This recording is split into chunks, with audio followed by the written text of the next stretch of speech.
కాకినాడలోని Medicover హాస్పిటల్లో అత్యాధునిక సాంకేతికతతో తుంటి మార్పిడి శస్త్రచికిత్సను విజయవంతంగా పూర్తి చేశారు. సమగ్ర ప్రణాళికతో ఆ వ్యక్తి జీవనశైలి పునరుద్ధరణకు దారి చూపించారని మెడికవర్ సెంటర్ హెడ్ సుభాకర్ రావు తెలిపారు. తుంటి మార్పిడి ఆపరేషన్ సక్సెస్ అవడంతో కుటుంబ సభ్యులు ఆనందం వ్యక్తం చేస్తున్నారు. ఈ శస్త్రచికిత్స విజయం అవడంతో మెడికవర్ హాస్పిటల్ ఆధునిక వైద్య సేవల స్థాయి, మల్టీ స్పెషాలిటీ కేర్ సేవల స్థాయిని మరోసారి ప్రతిబింబించింది.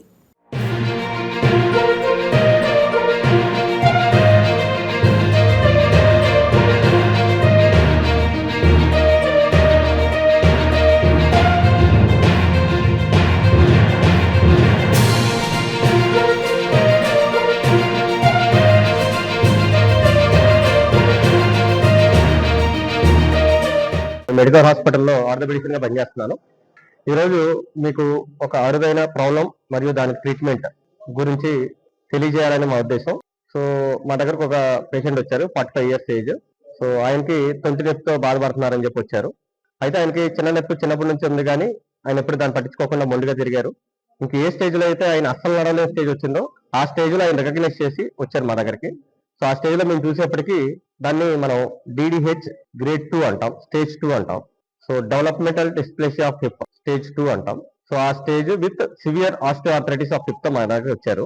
సో ఈ ప్రాబ్లమ్ తో మన దగ్గరకు వచ్చేప్పటికి ఇంకా సివియర్ ఆస్టియోఆర్థరైటిక్ స్టేజ్ లో మన దగ్గరకు వస్తే మనకి టోటల్ హిప్ రీప్లేస్మెంటే ఇక్కడ మెయిన్ మార్గం అవుతుంది.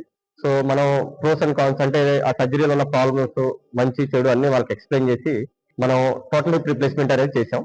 మరి టోటల్ హిప్ రీప్లేస్మెంట్ ఇలాంటి కేసుల్లో చేయడం అనేది చాలా కాంప్లికేటెడ్ సర్జరీ అది. సో ఆల్రెడీ మన దగ్గర చాలా కొన్ని వేల సర్జరీలు చేసిన ఎక్స్పీరియన్స్ మనకు ఉంది కాబట్టి మనం ధైర్యంగా తీసుకోగలిగాం. దాంతోపాటు మాకు మెడికల్ హాస్పిటల్లో ఉన్న స్పెషల్ స్టేటస్ ఏంటంటే మాకు 3 ఆర్థోపెడిక్స్లు ఉన్నాం. డాక్టర్ సుదర్శన్, డాక్టర్ మాధవ్, నేను ముగ్గురం కలిసి చేస్తాం ఇలాంటి కాంప్లికేటెడ్ కేసు ఏమైనా కానీ.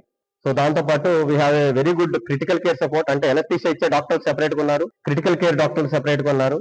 Plus we have the support of the cardiologist, nephrologist. So ఇలాంటి కేసుల్లో ఏంటంటే చాలా కాలం పాటు బెడ్ రిడన్ గా ఉండటం వల్ల ఆపరేషన్ అయిన తర్వాత చాలా ఇబ్బందులు వస్తూ ఉంటాయి.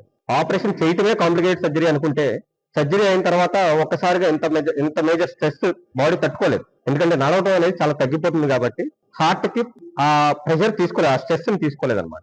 సో ఆ టైంలో heart rates up and down అవటం, ఒక్కొక్కసారి మనం ఇచ్చిన ఇంజెక్షన్స్ కి ఒకసారి అక్యూట్ కిడ్నీ ఇంజరీ అని రావటం. సో ఇట్లాంటి ప్రాబ్లమ్స్ వచ్చే అవకాశం ఉంది. ఈయనకి కూడా కొంచెం heart rate up and down అయింది.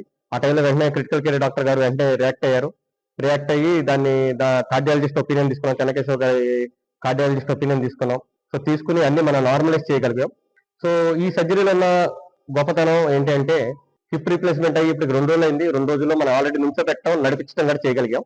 సో దీర్ఘకాలిక అంటే యాక్చువల్ గా DDH అంటే పుట్టుకతో తొంటిలో ఉన్న మార్పు, అంటే జాయింట్ లో ఉండకుండా బాల్ బయటికి రావడం. సో ఈ విషయం యాక్చువల్గా పుట్టుకలోనే తెలియాలి. పుట్టుకలో తెలియకపోయినా కనీసం ఎదిగే వయసులో తెలియాలి.